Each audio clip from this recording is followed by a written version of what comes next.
qenë një pajtueshmëri imja edhe me kryetarin e partisë, me zotin Thaçi, për të vazhduar punën e mirë që ka bërë kolegu dhe miku im i mirë Blerand Stavileci, sepse unë kam qenë informuar në vazhdimsi me gjitha zhvillimet. Jo vetëm për faktin që jemi shok qysh nga klasa e parë fillore, por edhe për faktin që kemi qenë me një ndërtesë dhe kemi pasur vetëm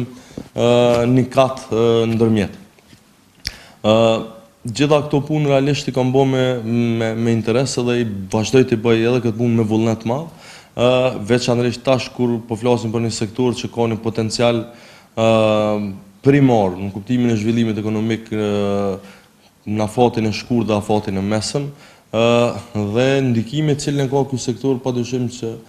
më inkurajon dhe më inspiron për të punuar dhe për të dhënë maksimumin, jo vetëm por me ekipin tim, me zyrtarët e ministrisë e kështu me radhë. Cilën punë do e bëja më me dëshirë, është vështirë të thuhet, punë